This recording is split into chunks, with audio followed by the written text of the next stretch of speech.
12 minutes to go in normal time. Liverpool 3-0. Corner taken quickly, Origi! Yeah!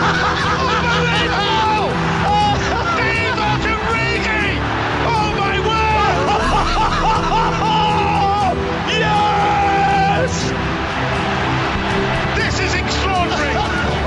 Hello and welcome to Reds Cast episode number 4, where Liverpool have just absolutely give Southampton a thrashing. Welcoming Ste back into the studio today. What do you think of the new studio, Ste? It's amazing. Big upgrades. Very professional. Feeling it. Joe Rogan will come for you. But yeah, best performance all round today, weren't it? That was fantastic. You just run out of words to describe how good they are. Because week in, week out, you're coming away and you're going, oh, it's fantastic, brilliant. Just same again. They just seem to step it up, whoever they're playing. Someone was due a smashing, weren't they? Someone was definitely Without doubt. due a smashing. After, I mean, United, we were good. West Ham midweek, I think we were pretty decent as well. But I felt like someone just needed, we just need to see that Liverpool, that tenacity where we just can pick players off and just. I just can't. I've got no words for that performance because it was phenomenal. It was coming. I think that's the best. It was coming. I've seen us described in the past few weeks as just efficient, and we get the job done. And today, I think, was a step up from efficient. Yeah, definitely. 8 shots on target we had today. Only 2 off target, which it's a massive improvement when you think. Excluding the West Ham games, I haven't even looked at that properly. But we were phenomenal at that. But I mean, in terms of the Shrewsbury game and the United game, we missed a lot of chances. Thinking of the West Ham game, I don't think we missed too many, but it just seems like clinical Liverpool was back with a bang again today. Yeah, I think clinical is the right word. To be honest with you, they seem more relaxed on the ball. They weren't thrashing at shots, and I think clinical, perfect way to describe it. Saints had 5 offside as well. I said this in the podcast midweek with Jay about how encouraging it was to see our kids perform a high line. Because it's what Jurgen demands. That's his all part of his style of play, the high line. But just how good is the high line? The way we play it, it's fantastic. It's so well drilled. It seems effortless for them. Yeah. You don't even notice them do it. And then the flag goes up. It's when you watch them, and you just if you watch, because obviously when you watch on TV and stuff, you can't see how well that drilled that is. Yeah. Now I've said notoriously I love the upper main stand because you can see the whole. It's like playing FIFA. That's where you were sat today, wasn't it? So you got a really, really good view along the whole line. Yeah, line, in the first half. Yeah, the second half. Sorry, because we were defending. I can't even remember because we were attacking the clock. Yeah, my head's gone. But yeah, so where I was sat, when you watch the whole back, bar Trent and Robbo, because they're just on another level. Yeah, but the Joe Gomez and Van Dijk, the way they push out is incredible, and then on like corners and stuff, the way every single player in that team is just in sync. It's very rare one of our players will play someone on side. It's scary how good we are when you think back to the days of Rafa. When we had zonal marking, we used to hate corners. Now when they get a corner, you just know Alisson's kicking it back up the field in 30 seconds. And then everyone's stepping up in an instant. Counter-attacks again today as well. Some of them were absolutely incredible. Like there's just no words really for that Liverpool performance today. But I've said it so many times. Everyone knows I absolutely adore him.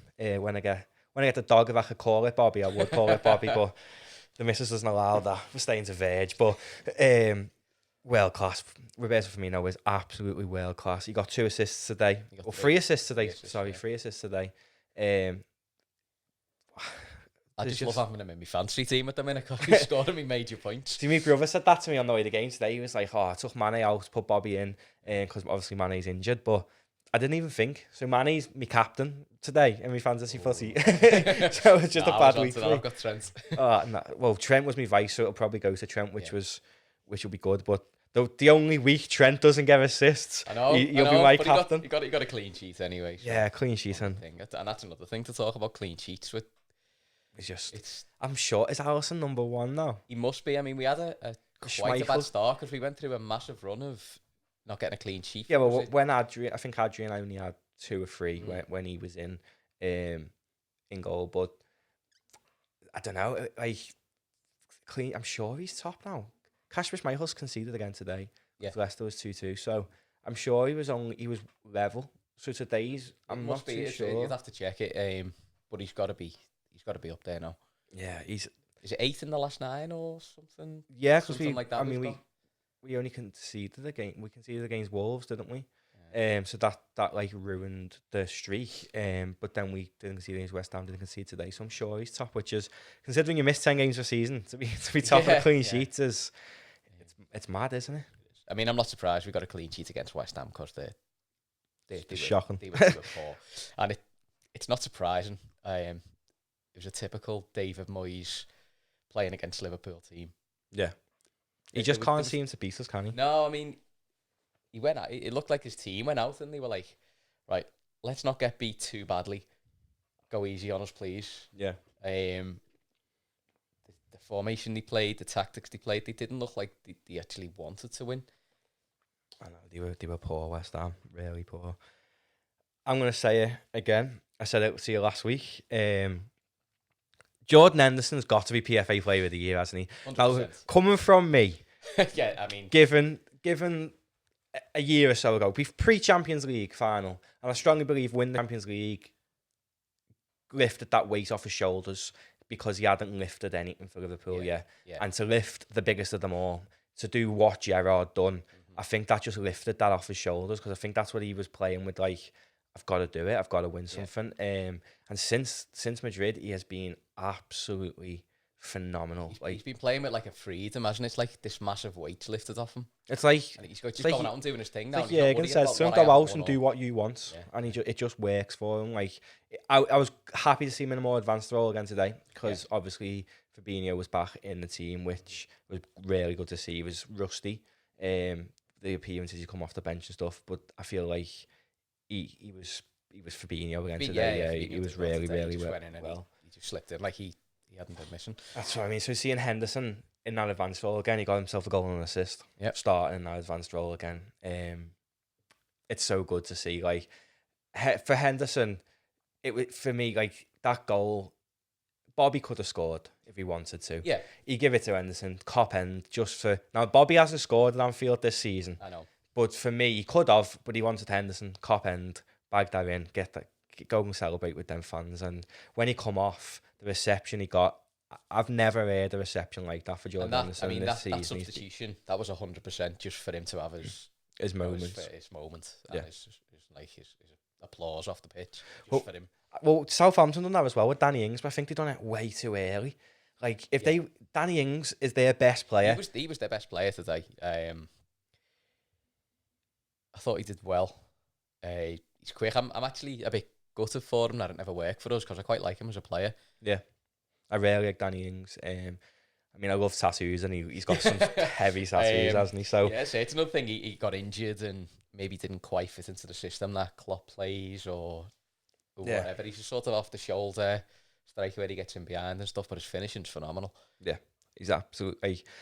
Southampton were, before he went there and was fit, I'm sure they were like bottom, weren't they? Or second. They were really struggling. Danny Ings has scored 14 goals, I think, this year. And now they're like mid-table again. Like, he saved them. He has saved Southampton. I remember going back a few years. Maybe it was Klopp's first season. And me and a couple of the lads were saying, I think Danny Ings will fit in really well with the way he plays, and we actually went and put a bet on him for the golden boot for the season, and then I think he just broke his leg or he's done his knee in or something after about 2 games. That's why it didn't work at us, isn't it? He was just so unfortunate with injuries, and it's horrible because he just seems like such a genuine. He's just one of them footballers who you just want to see do well. Yeah, just not too well against us, but you want to. But today, though, I mean, obviously, I'm not saying he done it on purpose, but it just seemed like he didn't want to score today. He could, there was chances when he passed it rather than doing what Danny Ings against any other club, you would expect him to take a shot. Yeah, in I think one or two times. I mean, any striker in that situation, you would expect him to have a goal. Yeah, and he. Maybe, I don't know whether he like shit himself a little bit or something in front of the car, or he just, I don't know what it was, but you would expect him to have a shot there normally. Today would have done Mo the world of good, I think. Absolutely. He's now scored in the last 3 league games. That's what Mo plays on. That's what Mo thrives on. If Mo doesn't score, he's not Salah. He's not the Salah. Like at the start of the season, while he's easing into the season, he's never good. But he's never good at the start of the season. But it just seems like this time last year, I think it was when he hit his form again. Yeah, he sort of builds up to it, and then once he gets going, there's no stopping him. He seems so relaxed today. The chances he had, he didn't seem to like snatch at shots. He didn't shoot when he shouldn't shoot. He had 82% pass succession, which is really good for Mo Salah. That seems quite high, but we'd have to see his stats for other games. But I mean, for a player in his position, that's pretty good percent-wise for your passing. His goal, that little chip. He's so describe good. That chip. Anyone else has seen it? It was just gorgeous, wasn't it? Yeah, he was just everything he's done today just seems to turn to gold. Like everything was just perfect. He has that awe about him now. When you watch him, you just think you're phenomenal. Yeah, it's the same awe people probably get watching Messi and Ronaldo. Yeah. I mean, he's playing with his chest pumped out, and he's got his shoulders back, and he's playing with a smile on his face, and it's great to see. It really is good to see him playing well, because he's a great player. And we've said last week, if we had to lose any of the front three, we'd choose him. Yeah, and that just shows how strong we are. It's scary how strong we are. I mean, it's just probably because I don't want to lose Sadio Mane, because he is the best player in the world. The best player in the world is the word you're looking for, Steve. He's up there. He's up there. He is better form-wise, and in the last season, he's better than Messi and Ronaldo. He should have. I've not seen enough of Messi and Ronaldo, to be honest with you. Well, Messi's Messi. Messi produces the same stuff every year. I mean, it's inhuman. Messi is inhuman, and so is Ronaldo. Yeah. It's easy just to put them in a bracket by themselves. Yeah, just them two, and then the rest. Yeah. I mean, I'm more of a Ronaldo. I'm shocked people because obviously play for United, but I'm more Ronaldo myself. Just because I think he's more of a team player than Messi. Messi's more of he wants to do it all on his own. But I also believe if you took 10 players off Ronaldo, he could probably still do a job. Yeah. He's that good. Where Messi, you've seen him with Argentina, when he hasn't got good players around him, he isn't unbelievable. He's not the same Messi that you see every week. I think Messi's God-given talent is just unquestionable, and you can't even compare Ronaldo to him for that sort of talent. But I think Ronaldo has worked so hard. Yeah, I can't comment on how hard Messi works, but it just seems that Ronaldo puts more work in, and Messi's just naturally more gifted. Well, the actual best player in the world, because he was robbed of it, is Van Dijk. He is absolutely inhuman. He's inhuman. That I can't think which chance it was now, but they were running through and he just sprinted, and like he was coming from the right hand side and he just slid across, and it was like the one where he just like sort of stuck his leg out. It ended up going out for a throw. It was somewhere in between. I think it was they was attacking the Coppens. It was first half, and he was just he 7 aerial duels he won today. Didn't get beaten here again. That's just Van Dijk though, isn't it? Yeah, but he is so good, and Joe Gomez and him together. Joe Gomez today I thought was fantastic as well. Joe Gomez, the second best defender in the world, was spot on mostly, and it doesn't feel like he's going to get beaten either. Yeah, that's what I said last week, didn't I? That I believe if you took Van Dijk out the team, we'd still be alright because of Joe Gomez and how he performs. Them two together, that's the best central defence partnership in the world by a mile. So if you look around like that, we have got the best back five in the world. Yeah, in every position. And as for the defenders, I noticed in the first half, didn't really work so much, I don't think, because they got at us a bit. We weren't really playing with a back four. Yeah. It was Van Dijk and Gomez. And as soon as we got the ball, Trent and Robbo, they were gone. Yeah. And I think Fabinho just sort of stepped in. It was like a back three. Like 3-4-3 we were when playing. When Fabinho plays, Trent and Robbo can get further forward. Robbo was almost, a winger for the first 20-30 minutes. Robbo was unbelievable. I want to talk about Chambo though. I think I love Chambo. I think he was a fantastic buy by us. He's just that he gives us that spark in midfield, doesn't he? That we don't always have. Yeah. When you look at our midfield, if you play a midfield of Henderson, Gini, and Fabinho, none of them are really confident enough to ping one from outside the box. Yeah. Now, Diox played on the left, the front three today, but went that cutting inside. The goal almost opened up for him. It just, any power would have went in. It just seemed like... a shot from outside the box. Yeah, so much so that he took it through the box, come out the box. Just to shoot from outside the box. And it was... But he did say, didn't he, when he was at Arsenal, he always grew up wanting to be like Steven Gerrard. And that's what Gerrard was good outside the box. But that goal just opened up. No one wanted to tackle him. Like, he just made the angle for himself. And as you said, just seemed to open up perfectly for a shot to the bottom left.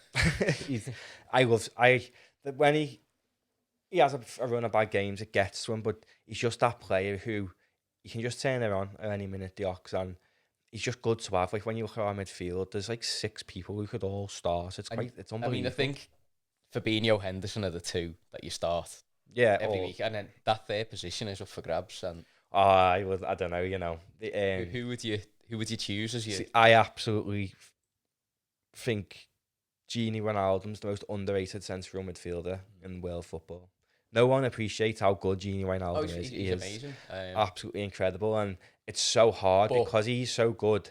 Fabinho is the best central defensive midfielder in the world, and Henderson's in the form of his life. Yeah. And then you've got the likes of Milner, who seems to get better with age. You've got the Ox, who is the Ox. He just turns around whenever he wants, and I'll always love him for that screamer against City. Case is coming back from injury. You've got Minamino. Minamino's... He looked all right again today. He'll start getting a game soon, probably. You've got Curtis Jones, who can play there. The squad's so deep at the minute. John who was a bargain. When he first came, everyone said he was so expensive because he conceded 4 goals to Liverpool at Anfield. Alisson Becker, he's on course to get the Golden Glove again, and he'll probably get the Champions League one if we go far enough. And then whatever tournament Brazil are playing in the summer, I'm not even sure because the Euros. And how much of the season has he missed? He's missed 10 games. He's world class. There was I think it was Ings running through on goal, and he just ran out and just. When I was younger, you always got told if you was ever in goal, just make yourself big. Yeah. And Alisson is the definition of just making yourself big. When he ran out, he looked huge. He must seem massive to a striker running in on goal. He must seem enormous. Like when Ings was running through and he just ran out, he thought, I'm just going to race it into him because I'm not going to beat him. I'm not going to try and embarrass myself in front of the cop. But he is absolutely incredible. Like, the fact that some people still rate David De Gea over him is... It worries me that people still rate it over David De Gea's had good seasons in the past.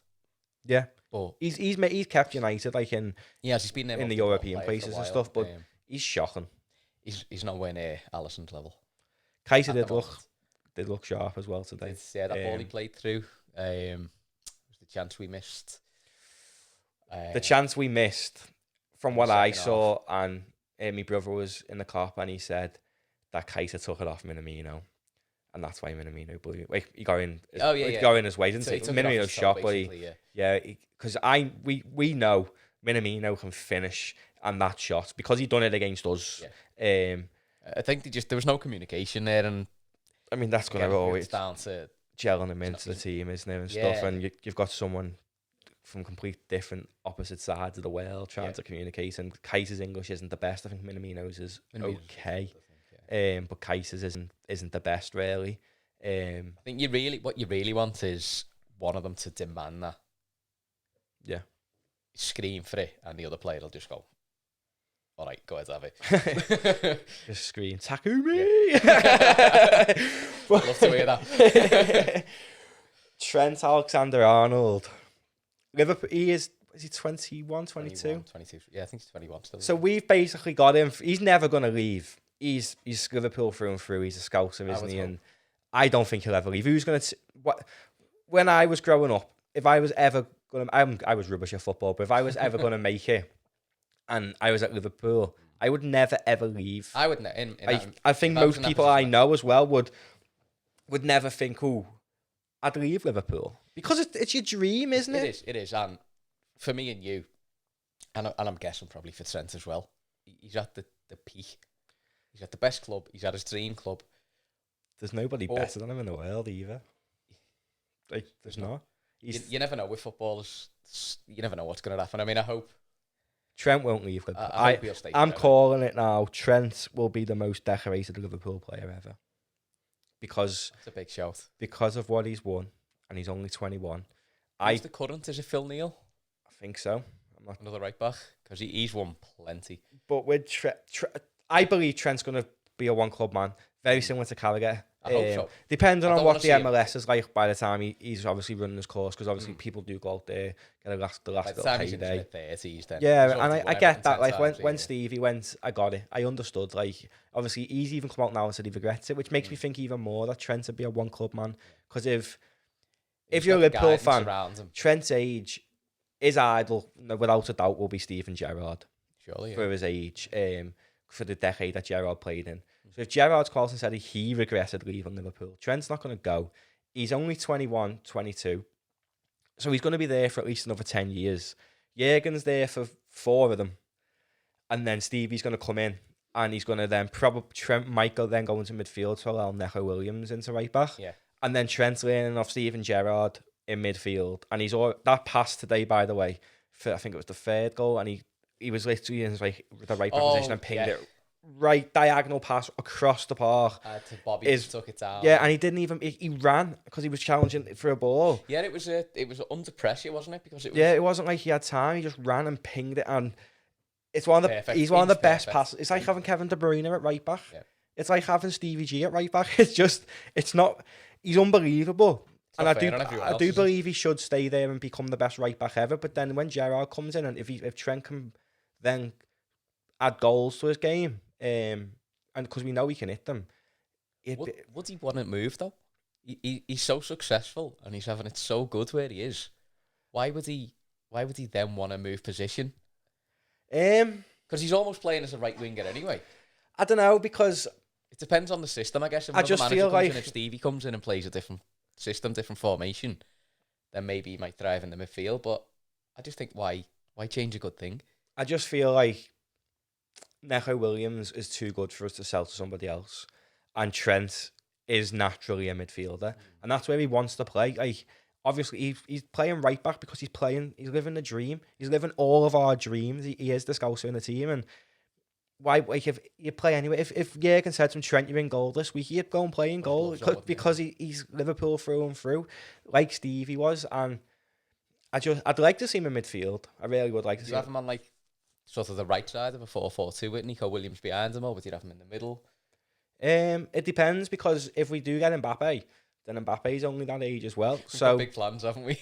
I've got big plans in my head. I've been playing too much FIFA, I think, but I've got plans in my head. But if what we're linked with, so I've seen today that apparently Kai Havertz and Timo Werner are coming. I've seen Havertz. He'll be expensive. They're talking 100 million plus, aren't they, for him? He's worth 100 million. He's young. He is. I say I've not seen much German footy to comment on him, but yeah, I have a good on watch FIFA, of him. like. Yeah, he's have a watch for me. He really is phenomenal. And Timo Werner is on another level in that league. And now that league's probably the 3rd most competitive, but I do believe if he come over, he'd be able to do a job. Like Aubameyang came over and done a job. It's fairly similar to the Prem. No, yeah, not on the same level, but it's similar. Well, German style of play, football like. in my eyes is the best football. Like, when you look at how now Norwich are going down, they are going down, but the football that they play, it's good. Like when first game of the season, they played good football, and he's a German manager. Yeah. Obviously, the best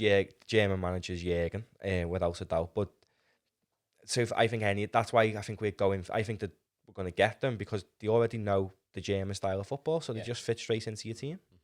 And I think Trent in a midfield will probably end up being Fabinho, Havertz, to play and about Trent. 7 in the midfield. The way I know, but I mean, obviously, when you look at Trent, though, you know for the next 5 or 6 years he's going to be a right back. Yeah. Sure.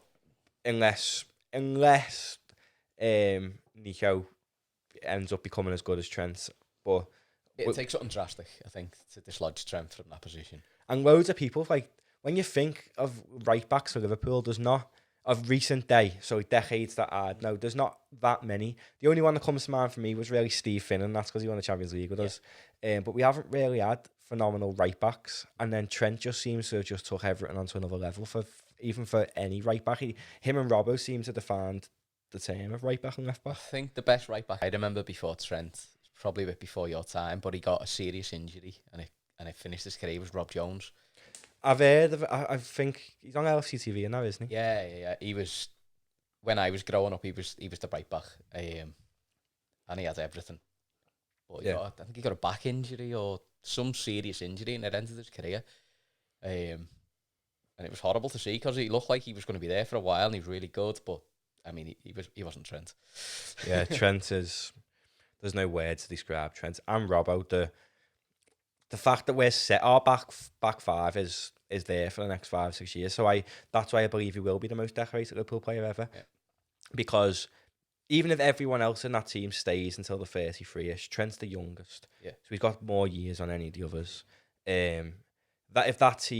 If we don't sell anyone and just add to it, we're going to get even better. I don't think anyone can catch us. I honestly believe last season was a fluke and we should have won the league. Yeah. Because the amount of chance that went against us. People say Liverpool and all that bollocks, but I mean, it should have had the penalty today. Yeah. VAR looked at that.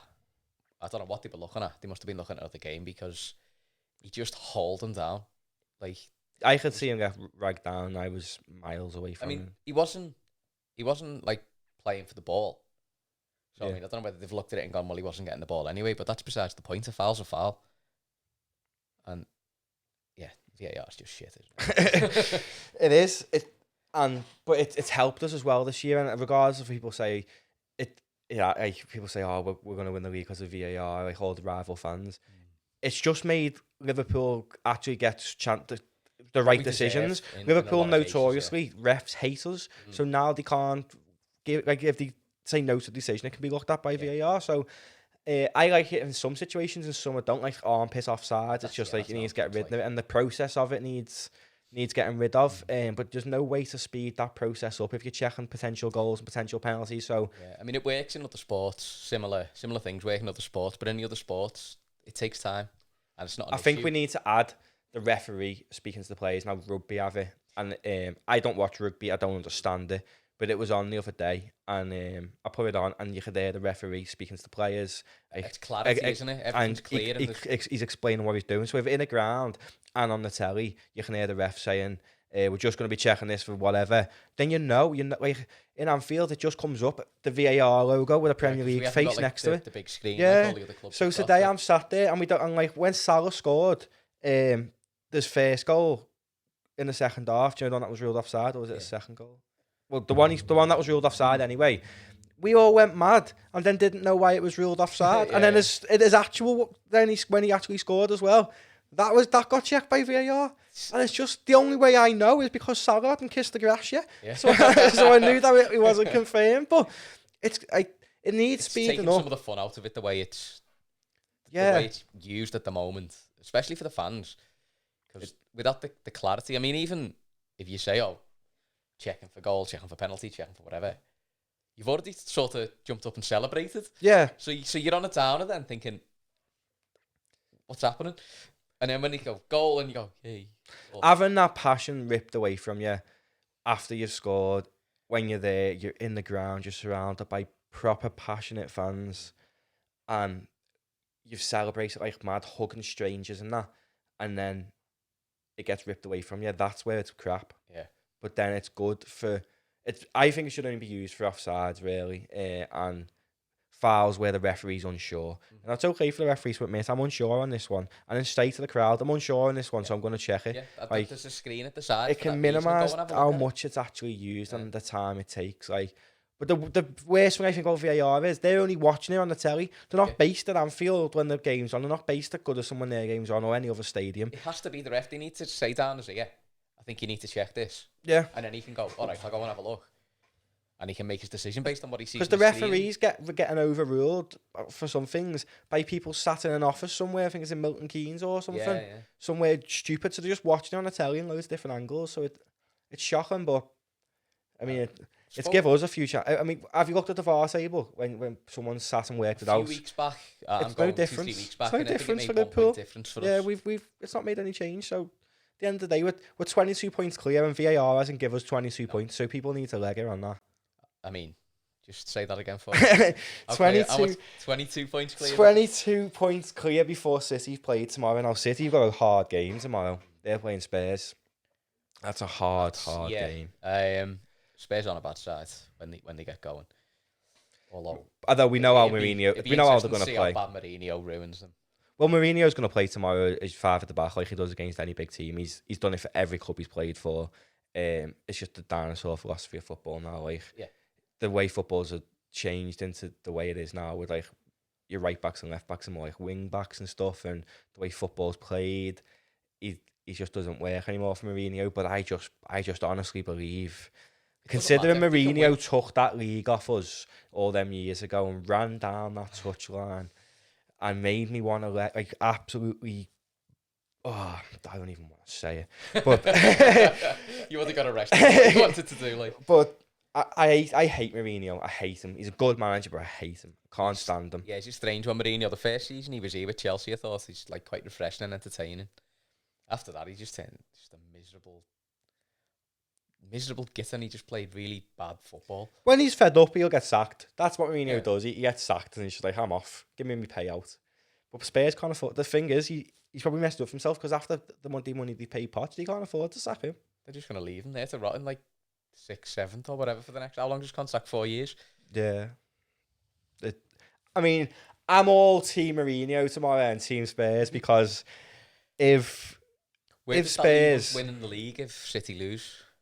If City lose, it's not Goodison, is it? It's game after, I think, or the game before. I'm not. What was it? What is it currently? It was a City, wasn't it?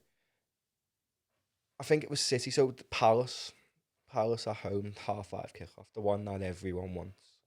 I mean, everyone obviously wants it at Goodison, but for me personally, we've waited more. Yeah, we've waited more years than I've been alive. To win this league, and I'd love to win it against Palace because it's an R5 kickoff, and I will be straight into town, and it will be amazing. And just knowing if we win it at Goodison, how much you'd want to go to town. I don't think it takes me back to when Liverpool played the Champions League final against Madrid. I went to I can't even think what the festival was called now, but it was in town, and after we won. An Everton fan ended up getting stabbed or stabbing someone. It was something happened. Someone got stabbed because of Liverpool Everton, and Everton weren't even in the Champions League final. Now imagine if we won the league at Goodison, how much trouble there'd be in town. It's just. How many Reds do you reckon would be waiting outside the ground? If there's a chance on that day we can win the league, when they open them gates on, is it 75 minutes or whatever? I mean, me personally, I won't go and stand outside Goodison like myself. I'd rather just go out and party throughout the whole game because we're going to win Everton. They aren't going to. If they took points off us and we could win them at Goodison, right? I'd be going straight over. Would I be staying out? That's for sure. Yeah, it'd just be temporary depression, though, wouldn't it? Because it's like how next week. Yeah, but they'd still have that thing of we took points off you. Yeah, and they'd make a big deal. I mean, it's still going to annoy. I think we'll probably win every game now to the end of the year. And just knowing the Mancs are the only teams that took points off, it still winds me up. But I seen a stat today. I actually major leagues in Europe that the highest finishing points tally is 102 points. Yeah, we can smash it. We can smash it this year. We can smash that. But for me, I wouldn't mind drawing another game because I don't want the Mancs to be I don't want to lose, but I want to draw another one because I do not want the Mancs to be the only one to tarnish that. Like, I think if we draw one and win every other game, I think we'd still have record points. Yeah, it'd be 112 or something. I think it's 112 we win every game, so it'd be 110. I'd take 110 I'd take 110 points and not having the Mancs being the only team who tarnished the record all day. They'd still find some sort of victory in that, wouldn't they? Yeah, they wouldn't shut up about it. Like, just because of who they are. They're a nobody club now. I mean, I don't even know what the score is. I want to check that now while we're on here. But when I was looking before they started, Bruno Fernandes, quite 0-0. 0-0 against Wolves. Is right, Wolves. Breaking news coming in. But yeah, Wolves have just got a result against them. And they're rubbish. Ollie's at the wheel. He can stay at the wheel for as long as he wants. Going to go into the Shrewsbury game. I'm looking forward to it, I really am looking forward to it. It's going to be similar to the Villa game. Same team, isn't it? Yeah. But Shrewsbury are no Villa. It's going to be... It's going to be closer. It can go. For sure, it's going to be. It can go one or two ways. I think. Now Shrewsbury coming to Anfield, I think it's going to sell out because they've done the £15 for adults, £1 for children. So look, it's boss. Loads of people who don't get to go to the match can take the kids, and they don't get to go much. They get to take the kids, and having that. I mean, I don't have children, but you know, like you've took your son to the game, and you know the feeling to take your son to the game. Yeah, it's like a proud moment when you first take your kids to the game. It's like, right, this is it. So it's giving everyone that opportunity to, and it's even like people have been moaning saying we've cost them £700 for reducing the ticket prices. I've seen that on Twitter. We've lost because most teams will charge £30 for the FA Cup game. But half the price, but we'll get twice the people in. Exactly, like everyone who's going to go is only going to see the kids. But even for Shrewsbury, they aren't used to paying £30. So for them, they're going to pay £15, and they're going to get to take their kids to Anfield. We can't do right for doing wrong. If we charge full price, everyone goes, "Oh, you bloody minge bags" or whatever. Yeah. So we have. I think anything Liverpool do is just criticise, isn't it? Yeah. But for them, I think it can go one or two ways really. Now, our Reds, the kids, Villa was away. Now Villa's a tough ground to go to. And they played a fairly strong team, didn't they? From what I remember. Yeah, they played a fairly strong team. And do you know what? I'm made up Villa got through to the final of the League Cup after they knocked us out. I really am made up. I hope they go and win it just for Reina's sake. Because Reina, I mean, he probably won't play because he got a cup goal. But just to be around the atmosphere of winning. So I do like Reina. Yeah. But for our kids, everyone's saying, oh, I've seen people on Twitter like, oh, I don't know how it's going to go because of the Villa game. Now, that Villa game was away. The game I'm thinking of is the Arsenal game. The amount of character they showed and the passion they showed and the will to win they showed. Granted, there was a few first-teamisms in it. Same with Everton as well. But it was the likes of Neco Williams who got the assist for Divock in the last minute for us to go through to pens. Curtis Jones got the winning pen. It was the kids who performed unbelievable that night. And actually, Bar Kelleher, who I am worried about being in goal. Yeah, I mean, in the first game against Shrewsbury, I think the major problem players with the more senior players anyway. Yeah, definitely. I think the younger kids will do okay. I think the kids will be all right. The last podcast was titled "The Kids Are All Right" for a reason. The philosophy of Liverpool Football Club and what it's like to play for Liverpool Football Club runs through and through. And I think the Anfield, just being at Anfield for them, will throw them a bit. Yeah, do you know what? And that's what I mean. That's how it can go one or two ways. So being at Anfield could be unbelievable for their team, and they could come out and go all guns blazing, or it could be, oh my god, we're playing in front of 50,000 plus fans here. They might make the same mistake Sheffield United done and train in the shadow of Anfield, and they lost that game. I mean, obviously the aura of playing against the European champions and the world champions didn't get to them the other day, and they had Salah and Bobby at the pitch at the end of the game, so I don't know how it'll go because when the senior players let me down, to be honest with you, and the replay is it's not ideal, obviously. But do you think Klopp's come out and said that it's going to be the kids. I think they might throw Adrian in there. Why would Adrian have a 2-week break? But I know he's going to go on a break because Klopp's on like a standoff with the FA. And that's why I think if Klopp just lets one player in, that's like losing his. But when's Adrian like against the FA? I now? Don't think he will. Jay midweek said that he thinks Adrian might come in towards the end of the season once we've wrapped it up. The weeks where we've got a Champions League game. Yeah, I wouldn't bring him in permanently. No, not permanently. The weeks where we've got a Champions League game, we know we can keep clean sheets because he didn't, and we know we can win those games because we didn't lose once when he was playing.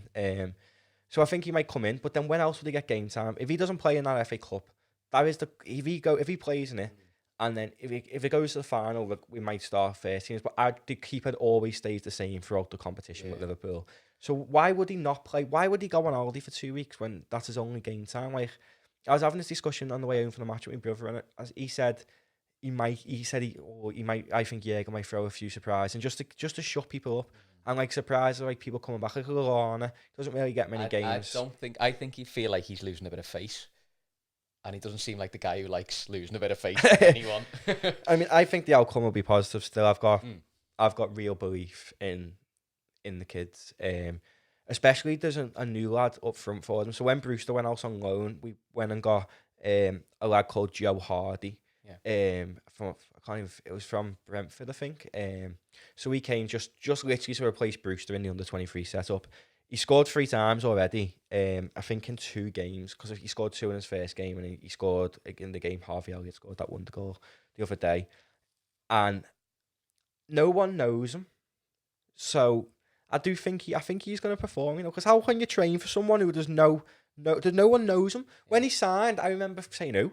And well, even when you type him in on YouTube, as you do when Liverpool buy a new player, see the highlights of what makes players look unbelievable. But there wasn't much there. So how, I think there'll be a few surprises in there, but I don't think it'll be any of the first team squad. I don't know. I just feel like, why not? I mean, obviously, he's saying winter break. Adam Lallana barely gets a game, so he's basically having a break anyway. I mean, the training and he can go on holiday, but I seen on Twitter someone saying a Liverpool fan obviously say, "I'm sticking with Jurgen." Imagine telling your missus that holiday you've booked to Ibiza, because it'll be Ibiza. Yeah, obviously I can understand the main ones going, but the ones who aren't getting game time, why not just stay? I mean, cancel your holiday, because the ones who aren't playing, who Adrians and Lallana's and stuff like that, they don't even play international football anyway, so they have a prolonged summer break. They haven't still got to play. I agree with you to a point, but I just don't think Jurgen, just through principle. I know. I don't think he will. I just don't think he'll allow it. I don't think he will. But it'd be nice to see Adrian in goal. Just because, I mean, Kelleher's only very, very young. He's rated quite highly, but we've got another keeper called Shamal George, who I think is better than Kelleher. He's actually at Marine. He's at Marine on loan. Yeah, I went to watch Marine earlier in the season, and he was playing in goal for them. He's good. Massive, by the way. Yeah, he's good. I rate him more than Kelleher, but obviously, I obviously don't know if Klopp chose to loan him out and keep Kelleher. Obviously, they believe in Kelleher more, but he just hasn't got it for me. Kelleher. How old is Kelleher? He's like 18, 19. But he just hasn't got it for me. What I don't want to. It sounds cruel because he's one of the kids, but I don't really. If we want to win this game, I don't think we play Vandenberg. For me, he's just too timid. He's going to be good. Lightweight, isn't he? He's too lightweight. He needs to build himself up and physically, mentally. Yeah, I mean, I'd like to see. There's something there. I would like to see, however, start a centre back. Because I discussed it midweek, and he can play centre back, and I think his right back position's just gone now. He's got Trent, who's 21 miles ahead of him. He's got Neco Williams, who, when he's come in, he's delivered. And if you're him, you're focusing on centre back now, aren't you? He's Dutch, learning from the best centre back in the world, in Van Dijk and Gomez. Why not make that position your own? He's got to be looking at. I mean, he's never going to get first team, but he's got to have his sights set now on Lovren and Mata. Yeah, I mean, and he's a way off, but that's where he's got to be looking. Yeah, because I do think I have discussed this midweek whether we would. When Lovren's going to go in the summer, because he sort of toyed with the idea last summer and stuck around as the fourth choice centre back. I do think, however, Club will probably go into fourth choice centre back unless we went for someone like Clavin, like Jay said midweek. I just don't think we will. Why? When you've got someone, he's got talent. However, he's got a lot of talent. Maybe he might go out on loan, similar to what Brewster's done this year, to a team that might come up. Probably Derby, because they can never seem to. Depends on what Klopp's got planned for them. Yeah. Can Curtis Jones run the game? Now, every time I seem to watch Curtis Jones, he just seems to get better and better. He's got the potential. He's definitely got the potential. If any of them can, he can. I mean, I'm not going to label him as the next Gerrard, because Curtis Jones is the next Curtis Jones. I don't like giving that title to players. That's what ruined Henderson, I think. Everyone's saying, he's taking over Gerrard. But he's Gerrard-esque. He really is. The way he plays, he's got quality. He's got... Didn't Stevie say... maturity as well. Gerrard managed them. He learned off Gerrard for a year, which having that under 18s and then learning off Stevie, it's obviously made them a lot better anyway. But Gerrard said he's one of the best players he's ever worked with. Ever. Think of the players, Steve. Gerrard's worked with Alonso and that. He hasn't worked. He's worked alongside them. Yeah. But he even said that about Curtis Jones. So that's. That's a nice. When you little thing think to of hear players from Gerrard someone like played Steven with, Gerrard, and, isn't it? and for Gerrard to say that, Gerrard obviously knows our kids inside out, and rightfully so, because I think Gerrard's done it right. He's went away to manage, get the experience, and when he comes back, them kids are becoming of age, and he knows the group and he knows the potential of each player. But Curtis Jones, for me, I'd like to see him as the captain, because why not? Yeah. Who else is going to be there with any more experience? I don't know. Because you got Because players you like- would you've got- say Brewster, but then he's out on loan at he's gone. You've Swansea. got Larouchi's not going to be captain. I mean, Nico Williams probably not. no, because Rico Williams only just come through, hasn't he, And this year? Kelleher's not going to be captain. No. Well, I don't even know who's gonna play. To be honest with you, I don't even know names. Like, I think Joe Hardy will play up front with Elliot on the right. It'll probably be whatever team they play with the kids. I don't watch much academy football. I just see some of the goals. There's a young lad coming through the under-18s. I was watching a Left TV the other day. Can't remember his name, but he's a striker. Only 17 years old. I think he's got 15 goals this season. Yeah, Looks I mean, really good. that Harry Kane's obviously went to Hull, so we won't be featuring. Brewster's went to Swansea, so we won't be featuring. So I think Joe Hardy will play up front. But I think in terms of like Harvey Elliott's only just came in, so I honestly think Curtis Jones might be the captain. That'll be boss. It'd be nice to see for him. Yeah, it'd be nice to see if he can lead Young Liverpool out scouser of that leading field. out, It's the armband on, like. like things are dreams, isn't it? And he's the captain of the under-21s. So Yeah, so depending on who else plays, it seems kind of logical. well, if no Yeah, senior players play, then he should be the captain because he's the captain of the under-21. Well, the under-23s he's in his the U23s. so He's the if captain that's of them. the team that's playing.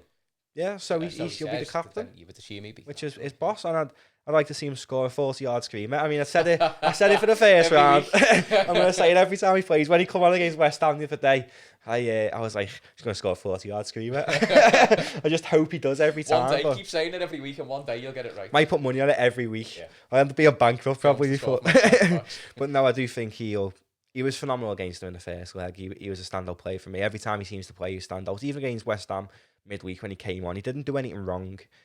I mean, for He a didn't young have lad, he didn't much. seem overawed by the game. He just stepped in. He was comfortable. I mean, that stadium's not a small stadium to go and play at, even coming off the bench. West Ham fans are hostile. The passionate fans, and I mean, I won't miss them if they go down. No, I won't miss. I won't miss them It's to a go bit of a down. rubbish club. They've got a rubbish manager.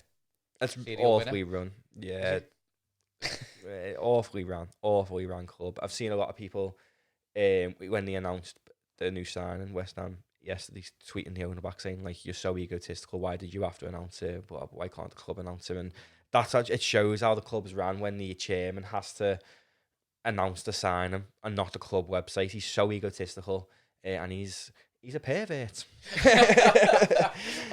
Well, he's not. I don't know if he is. It just Allegedly. he just owns Ann Summers, which when you just look at him, he just doesn't look like the nicest of people. And the West Ham fans hate him, absolutely hate him. They just don't have a clue what to do. And to be honest, who sacks Mango Pellegrini, who's won leagues, and that's for David Moyes, who didn't pull it off 18 months ago. I think David Moyes is sort of finished now at top. David Moyes was finished when he managed Everton. To be fair, under Everton he did okay, considering what he had. After Everton, downhill. Did you see Harvey Elliott won the goal? The overhead kick? Yeah. The corner? He's so good, isn't he? It was on a really poor... It wasn't very good quality, but... Yeah, so it was off the corner, and he was like to the left of the post, weren't he? And he scored an overhead kick off a corner, basically. If you haven't seen it, do go and check it out. But how good is he first? He's 16. You can see he's got a big ego. You can see the way he plays, the way he carries himself. He's got a big ego. He hasn't got the attitude of a normal 16-year-old, has he? No, you can see he's got his head screwed on. He knows what he wants, and he's good. Quality. Every time I've seen him play, I think he's a player. We've got to play him. There's a reason Liverpool went all out to get him from Fulham. Yeah, we've got to keep giving him chances here and there so he doesn't get fed up. Well, I don't think he's going to be like Bobby Duncan, who's trying to go to Sunderland on loan. I do think Harvey Elliott's going to be one of them players who's at Liverpool for a long time. I hope so. I hope he doesn't get that ego doesn't get away with him. The only way the ego he might lose faith of coming in is if we get Mbappe. Because if we get Mbappe's 21, he'll be there for years. But then I suppose the likes of Mbappe go anywhere. Like Madrid and stuff like that. He can be tempted, but then Madrid want him now, and he says he wants to come to Liverpool. So we're world class, aren't we? Everyone wants to come to us. Pitch, world class. Yeah, and I mean, I'd love to see Mbappe, but I think that could make Harvey Elliott then throw his dummy out the Prem a bit. Yeah. But I don't know. Maybe that's just me thinking, because the Bobby Duncan stuff is still raw in the mind. Yeah. You say, talking of Mbappe, I've said it before. If we get Mbappe, it's going to cost us a few players. Salah. Not only through transfers, but there's going to be players behind him in the queue. I think, in fact, I say Salah. I've changed my mind this week. I think if we get Mbappe, I think we're going to sell Mane. Just because them Mane to Madrid rumours are so strong. And more valuable, probably get more money for Mane. Yeah. I mean, I don't want him. If you were doing a swap deal, Salah is way more valuable to that because of who he is. Yeah. They're owned by Middle Eastern owners, PSG. Now, if you was the business-wise for that club in the Middle East, where they'd want to be predominant because of the owners are from there, business-wise, Salah, you see in the Club World Cup, he won the player of the tournament and some other award just because he was Mo Salah, basically. Yeah. So, but yeah, back onto the Shrewsbury topic. Neco Williams, another assist, top end, doable. Absolutely. If he's playing, don't see why not. He will His play. delivery, it's brilliant for a kid.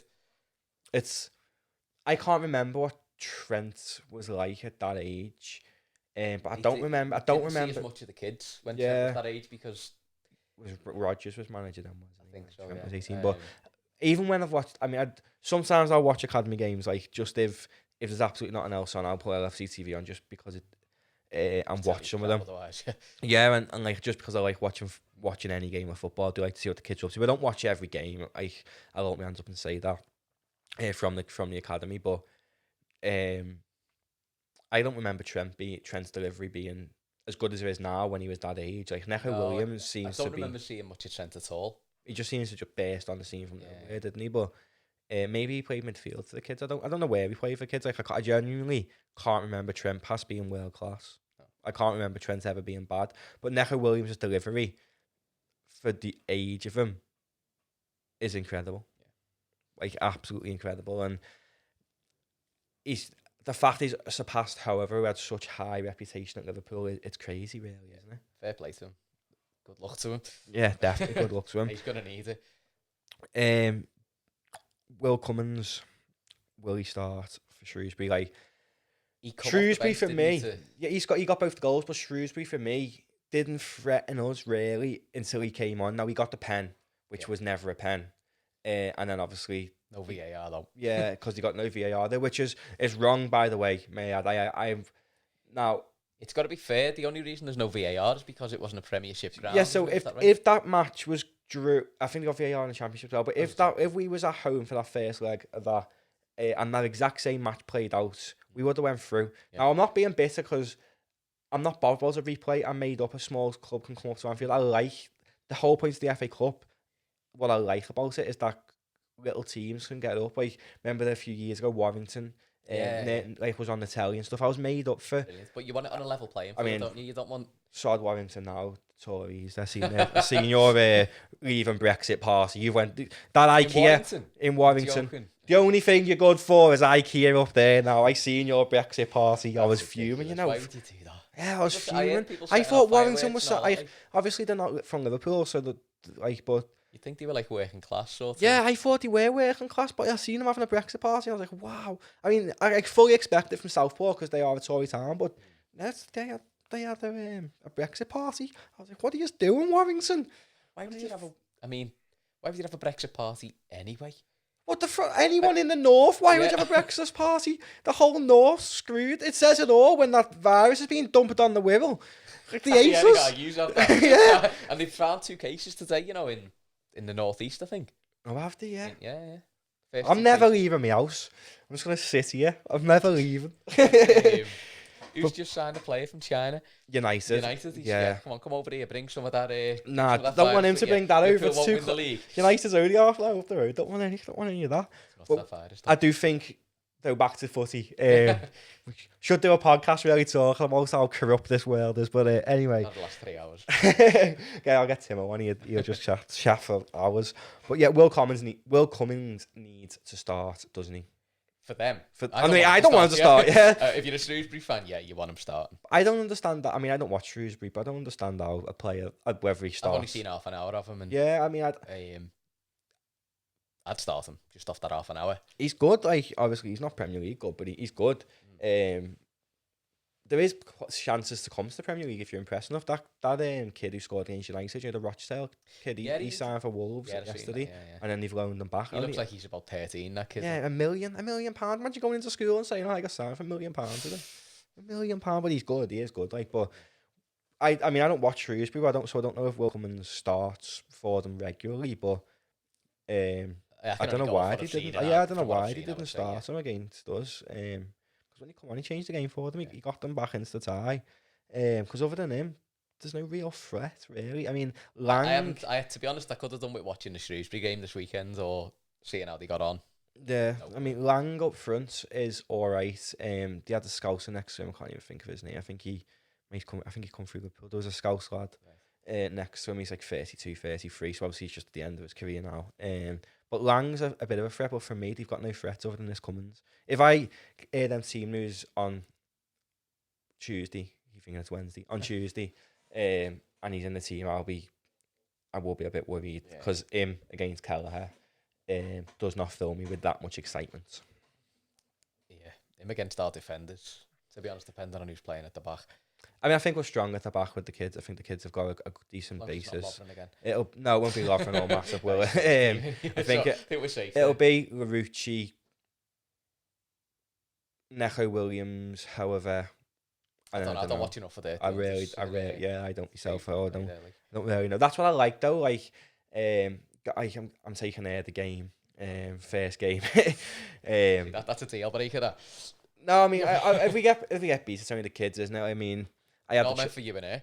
No, she can. If she doesn't want to sing, she doesn't have to sing. But she can just sit down. We're in the cop though, and we're in the back of the cop where it's got it's good going to be a pretty sort of family. I think the atmosphere is going to be really good, to be honest with you, because there's going to be a lot of people there who have never been in the match before. There'll be a lot of excitement and buzz and a lot of kids. Yeah, so I'm going with one of my mates and his girlfriend as well, and he hasn't been in the game for a few years, so.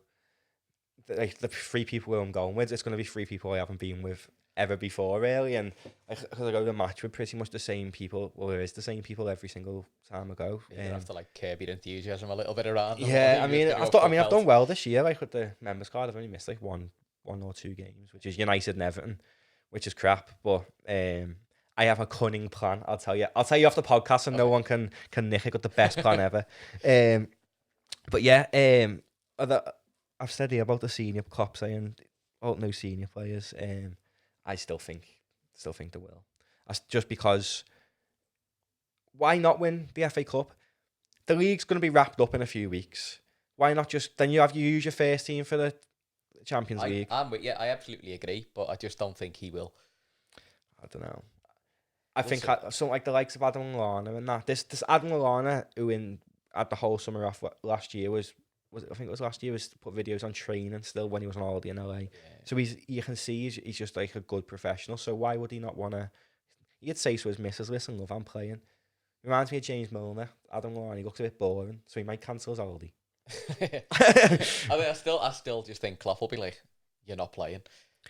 Question for you then: if our kids are successful on Tuesday, do we start them against Chelsea at Chelsea in the next round?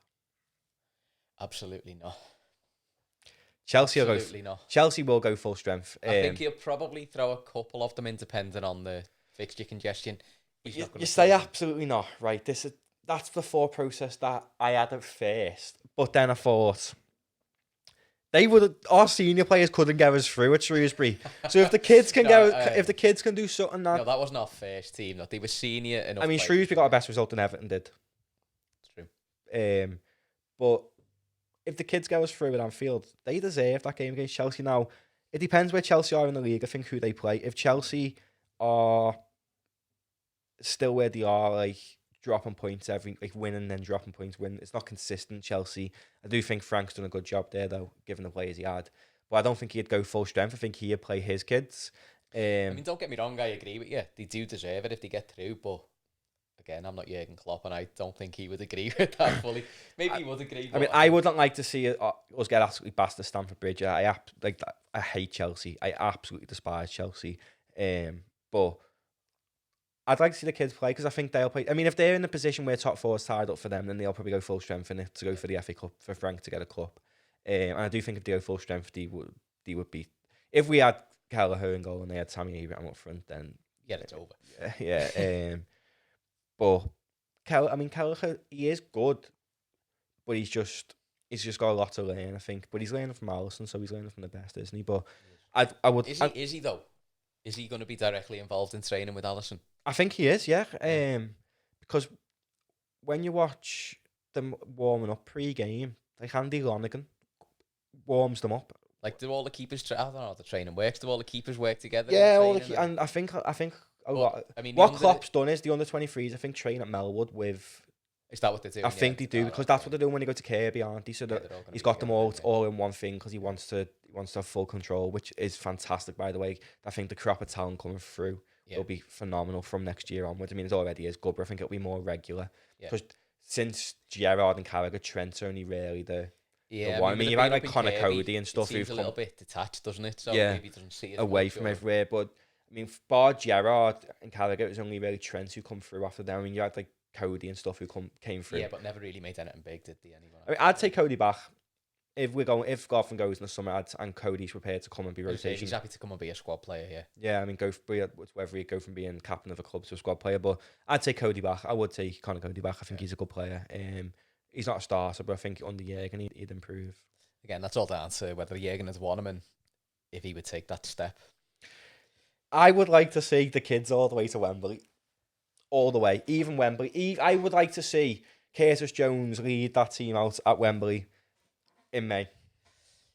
It's a bit idealistic, isn't it? But I mean, it'll never happen because Henderson's English and a lot of England players' dreams is to win the FA Cup and the league. The FA Cup's massive. Once you get quarters, semis... I mean, for someone like Henderson growing up watching Sunderland, the FA Cup probably was the cup he wanted to win because he probably didn't see himself ever leaving Sunderland. Yeah, so he's not winning the league, is he? I mean, but he's winning it now at Liverpool. That's what I mean. Like if Henderson, I think if we got the final, I think it will be full strength because then if we're on course for the Champions League as well, Henderson, I mean, he's already lifted the Champions League. By the end of this year, he could have lifted Everton bar the League Cup. He could have won everything he possibly can in England bar the League Cup and Community Shield. But we don't count that Community Shield because it's not a proper cup. It's a pre-season friendly. Yeah. I don't care what people say. I was going to say what lineup do you think, but you don't know any of the players. That's what I like it. We don't know. I don't know who we're going to see. The squad number's going to be about 63 again, isn't it? Yeah. For the game, so. I mean, I don't know who we're going to see on Wednesday. I mean, I'm looking forward to it for different reasons, really, because I mean, when I go to the match, I'm either sat next to my brother and his mates and his girlfriend's brother, or I'm sat on my own, or in the upper main stand, or next to my cousin.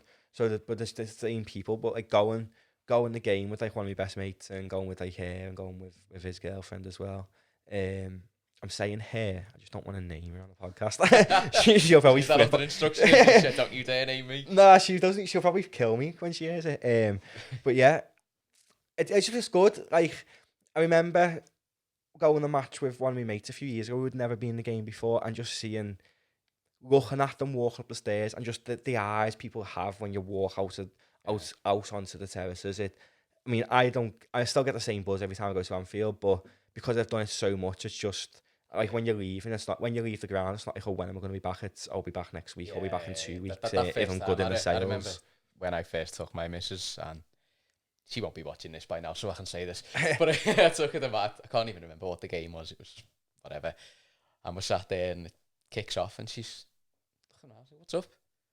Where's the commentator? So if she says stuff like that, nah, I just wanted to tell her to leave. I was just to be fair, my missus is she'll sit and watch the match. She watched West Ham with me on Wednesday. So she will sit and watch the match. And she's getting better. She is getting better. Like big games and stuff. If I'm going out to watch it, if it's a big game, Champions League final or last game of the season, if I'm not going to the game or whatever it is, she'll want to come along because there's a group of us go and they bring the missus and stuff. She'll sit and sort of watch I'm lucky like that. She likes footy. I mean, like she's let me have a whole a whole room in an house dedicated to Liverpool, basically. And then downstairs, like they got that big, massive Liverpool picture. So yeah, but I'm excited just to see like her face and see my mate's girlfriend's face as well, because you've never been in the game before. When they walk out, want to get there early, see like you'll never walk home and stuff for them. And because my mate hasn't been, like he said, he hasn't been in the Cop since 2005. Wow. Which is, to be, I hit the Cop's the best place in the stadium. That Arsenal, and I do think it'll be good atmosphere, because that Arsenal game, I was in the Cop for the Arsenal game in the League Cup, in the League Cup. I was in the Cop for that, and the atmosphere was incredible. So I think having that family-friendly atmosphere, it'll probably be better atmosphere than some of the regulars that produced this year. What was the atmosphere like today? I thought it was started good. Well. It started. Like it went a bit flat. It went a bit flat towards the end of the first half and half time. But then when it's flat after half time, most people they're just coming back with a cup of tea over there. Yeah, coming back from the half time, and I mean trying to go to the toilet. Flying in.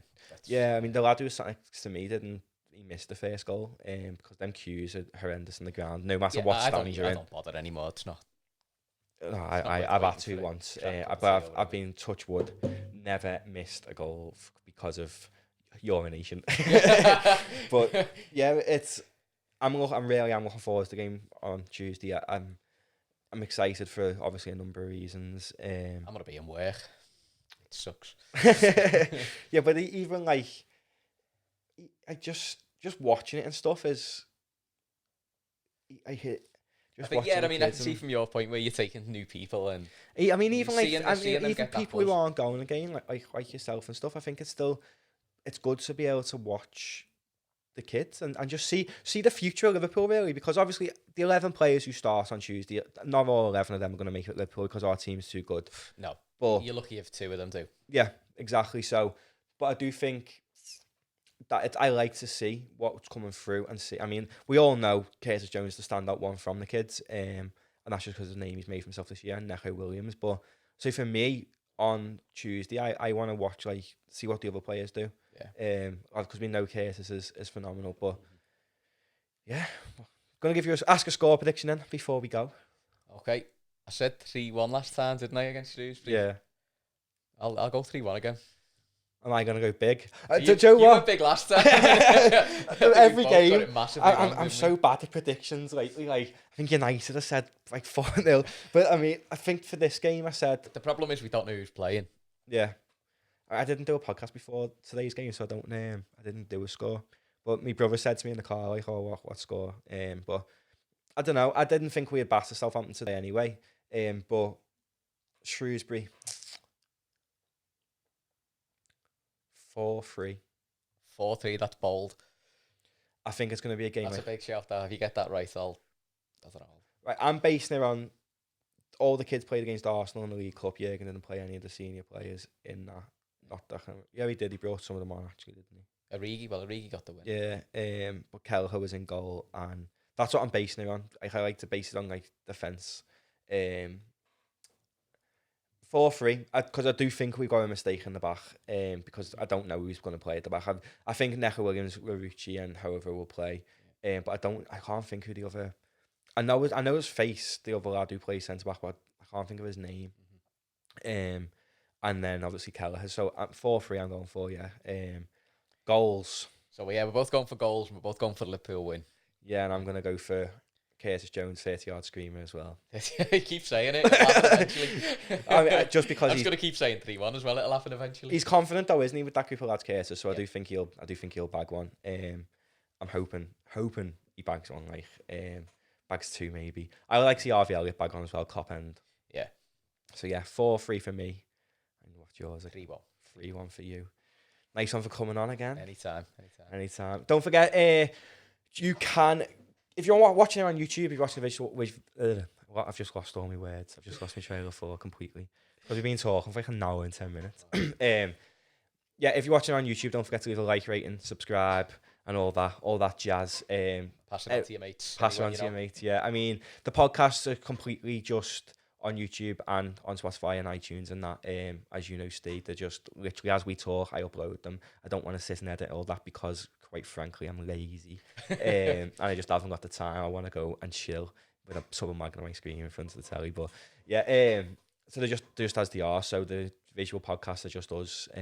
I try and this one you'll be impressed. I hope people are impressed because the last few podcasts I just stuck a camera in front of us, didn't I? Yeah. But this one, sat on the couch on my bill, just looking at you. Yeah, this one I'd be like trying to half produce whilst doing it, which is. I mean, the setup is pretty impressive, I've got to say. Like, yeah, I'm made up with it. I am made up with it. It's what I've always wanted, but like obviously stepping away from radio and that.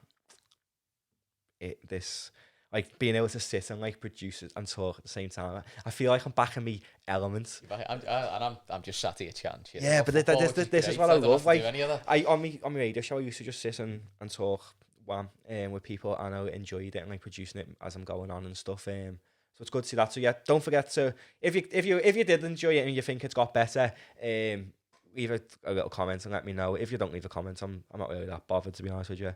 I do read. Just don't leave any bad comments. Yeah, just don't leave. No thumbs down. Some blues definitely watched the podcast on YouTube and left us a thumbs down. I was fuming, I was proper fuming. That's one of my mates and you're watching again. I was doing so well, not getting no thumbs downs. No, in one day, I got 2 thumbs downs on like one on each video. But yeah, comments on YouTube. I didn't see. Are you able to? Yeah, you can comment on YouTube. But if you can. If you do like the new setup, leave a like, rate and subscribe, and don't forget to click that ding dong bell on YouTube. That allows you every single time I post the videos, you get a notification. Also, the podcast schedule. People seem to have got confused. I got a few messages midweek asking why there was no visual podcast.